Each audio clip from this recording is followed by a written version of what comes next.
Tolak hasil konferensi cabang karena jagonya kalah. Rois Awam PBNU Miftahul Ahyar ingin semua pengurus NU di seluruh tingkatan diisi oleh para kibin baklawi seperti dia, agar sang bendoronya tetap bisa membodohi umat Islam bangsa Nusantara. Bahkan sudah masuk ke cabang-cabang, dipengaruhi cabang-cabang agar mereka menolak Ba'alawi, menolak. Ya memang ada perbuatan salah pemicunya, tapi sebagai umat Islam kan tidak sampai seperti, apalagi warga Nahdien kan tidak sampai membesar-besarkan. Lah sekarang PC-PCNU itu dimasuki, terutama di Solo Raya itu sudah kena. Nanti akan saya usahakan supaya dibenahi itu PCN-PCNU yang sudah mulai menolak.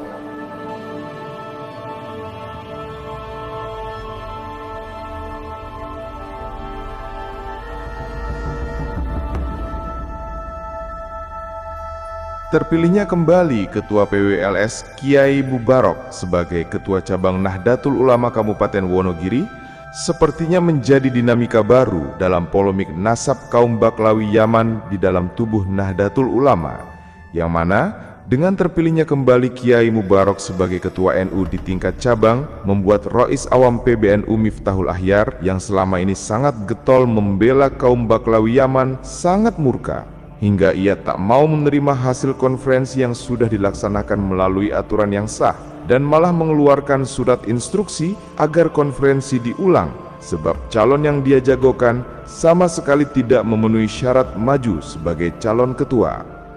Hal ini tentu menjadi tantangan tersendiri bagi warga Nahdien yang mayoritas sudah sadar akan kejahatan dan kebohongan kaum Baklawi Yaman yang mengklaim golongan mereka sebagai golongan keturunan Rasulullah, melawan para jongos-jongosnya yang dalam periode ini menguasai penuh otoritas di kepengurusan Nahdlatul Ulama. PBNU sebagai organisasi yang seharusnya bertanggung jawab atas kemaslahatan warga Nahdien di seluruh dunia, kini sudah sangat nampak dikuasai oleh orang-orang yang tidak peduli terhadap suara warga NU di bawah, termasuk menolak suara warga NU yang telah memilih ketua cabangnya yang sudah dipilih secara sah melalui aturan yang ada. Perlu diketahui oleh seluruh warga Nahdien seantero Nusantara bahwa konferensi cabang yang dilakukan pengurus Nahdlatul Ulama Kabupaten Wonogiri telah dilakukan dengan cara yang sah sesuai aturan yang telah disepakati bersama, bahwa bakal calon harus memenuhi syarat utama, yakni didukung oleh minimal 9 suara agar bisa maju dan kemudian dipilih oleh para pemilik hak suara.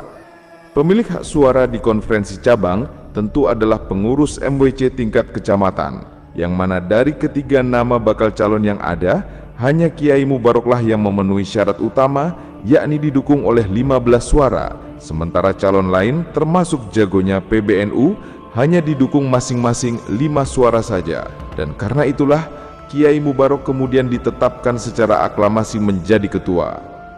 Konferensi telah dilaksanakan melalui aturan yang sah. Pihak PBNU sendiri pun turut andil dalam sidang dan ikut menyetujui aturan yang telah ditetapkan bersama tentang syarat bakal calon bisa maju untuk dipilih pemilik hak suara. Namun setelah konferensi rampung dilaksanakan dan alih-alih menunggu SK diterbitkan, para pengurus PCNU Wonogiri justru dikejutkan dengan datangnya surat dari PBNU yang menolak hasil konferensi dan malah mengeluarkan perintah agar konferensi diulang dengan alasan yang tidak dapat diterima.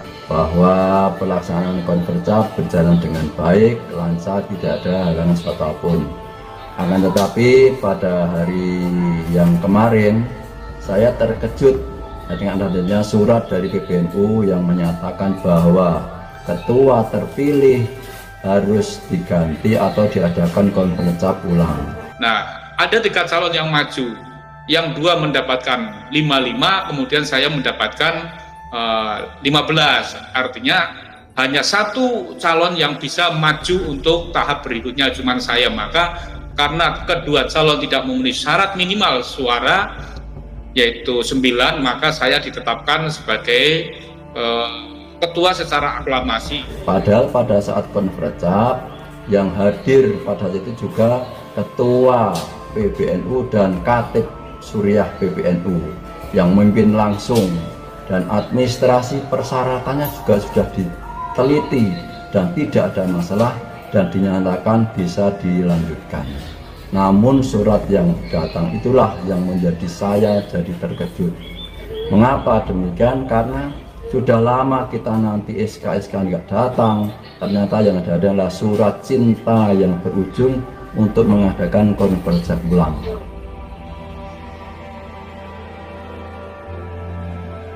Konferensi pemilihan ketua cabang telah dilakukan. Pihak PBNU sendiri pun turut andil dan ikut menyetujui ketika membuat aturan, bahkan ikut pula memverifikasi berkas persyaratan yang disodorkan bakal calon kepada pimpinan sidang, yang pada saat itu dinyatakan sah dan tidak ada masalah, sehingga proses pemilihan bisa dilanjutkan.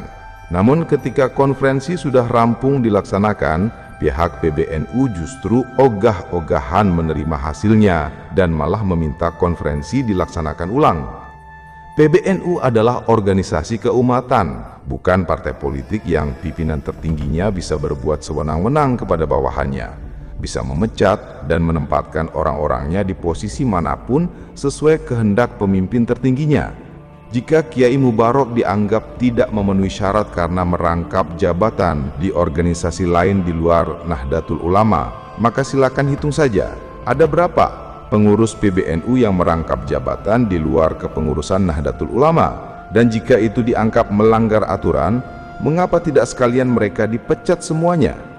Pada akhirnya, ini semua hanyalah tentang ketidaksukaan Miftahul Akhyar kepada orang-orang yang melawan kejahatan kaum Baklawi saja, di mana ia tidak ingin orang-orang yang selama ini menentang sang Doro majikannya menempati posisi strategis di kepengurusan Nahdlatul Ulama.